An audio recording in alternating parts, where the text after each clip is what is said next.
ஓம் சாந்தி. 18/3/2025 காலை முரளி. ஓம் சாந்தி.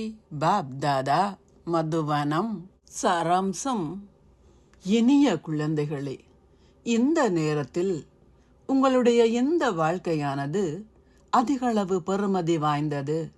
ஏனெனில் நீங்கள் எல்லைக்குட்பட்டவற்றில் இருந்து வெளியேறி எல்லையற்றதற்குள் செல்கின்றீர்கள். நீங்கள் இந்த உலகிற்கும் நன்மை பயப்பவர்கள் என உங்களுக்கு தெரியும். கேள்வி: எந்த முயற்சியை செய்வதன் மூலம் நீங்கள் தந்தையின் ஆஸ்திக்கான உரிமையை கோருகின்றீர்கள்? பதில்: ஆண் பெண் என்ற அனைத்து உணர்வுகளையும் அகற்றி சதா சகோதரத்துவ பார்வையை பேணும்போது மாத்திரமே உங்களால் தந்தையின் ஆஸ்திக்கான முழு உரிமையையும் கோரிக்கொள்ள முடியும். எவ்வாறாயினும் ஆண் பெண் என்ற பார்வையையும் உணர்வையும் அகற்றுவது மிகவும் கடினமானதாகும். இதற்கு நீங்கள் ஆத்ம உணர்வில் இருப்பதற்கு பயிற்சி செய்ய வேண்டும். நீங்கள் தந்தையின் குழந்தையாகும் போது ஆஸ்தியை பெறுகின்றீர்கள். ஒரு தந்தையின் நினைவை கொண்டிருந்து சதோபிரதான் ஆகுபவர்களால் மாத்திரமே முக்தி, ஜீவன் முக்தி என்ற ஆஸ்தியை கோர முடியும். பாடல்: இறுதியில் நாங்கள் காத்திருந்த அந்த நாளும் வந்து விட்டது. ஓம் சாந்தி. தாரணைக்கான சாராம்சம். 1. தூய்மை ஆகுவதற்கு ஆத்மாக்களாகிய நீங்கள் அனைவரும் சகோதரர்கள் என்ற உங்களுடைய பார்வையை உறுதியாக்குங்கள். பின்னர் தந்தை பிரம்மாவின் குழந்தைகளாகும்போது நீங்கள் அனைவரும் சகோதர சகோதரிகள். ஆத்மா, சரீரம் இரண்டுமே தூய்மையாக்கப்பட்டு சதோபிரதான் ஆக வேண்டும். சரீர உணர்வை துறவுங்கள். 2.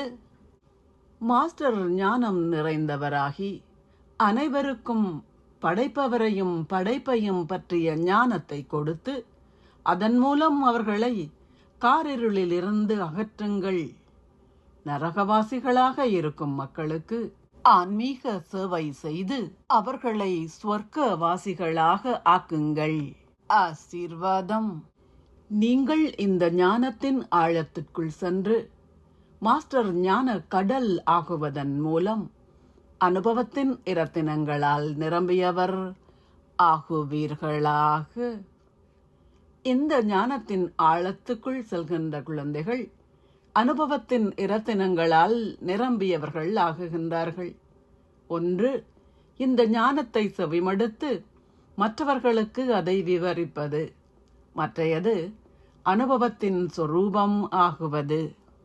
அனுபவசாலி ஆகுபவர்கள் சதா அழியாதவர்களாக இருப்பதுடன் தடைகளிலிருந்து விடுபட்டவர்களாகவும் இருக்கின்றார்கள். எவராலும் அவர்களை அசைக்க முடியாது.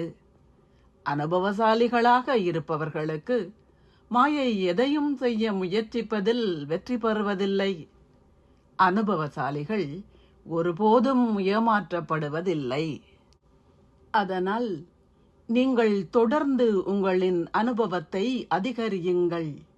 அதனால் ஒவ்வொரு நற்குணத்தின் சொரூபமாகுங்கள். தூய எண்ணங்களின் களஞ்சியத்தை சேமிப்பதற்கு உங்களின் கடைதல் சக்தியை பயன்படுத்துங்கள். ஸ்லோகம். ஒரு தேவதை என்பவர் சூட்சுமமான சரீர அகங்காரத்தில் இருந்து அப்பாற்பட்டிருப்பவர். அவ்யக்த சமிக்ஞை.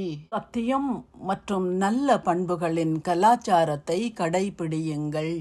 சம்பூரண சத்தியம் தூய்மையை அடிப்படையாக கொண்டது. தூய்மை இல்லாவிட்டால் சதா சத்தியம் இருக்க முடியாது. தூய்மை இன்மை என்பது காமவிகாரம் மட்டும் அல்ல. ஏனென்றால் அதற்கு சகபாடிகளும் இருக்கின்றார்கள். எனவே மகா தூய்மை என்றால் தூய்மையின்மையின் எந்தவித பெயரோ அல்லது சுவடோ இருக்கக்கூடாது. அப்போது மட்டுமே உங்களால் இறைவனை வெளிப்படுத்துவதற்கான கருவியாக முடியும். ஓம் சாந்தி. நன்றிகள் பாபா.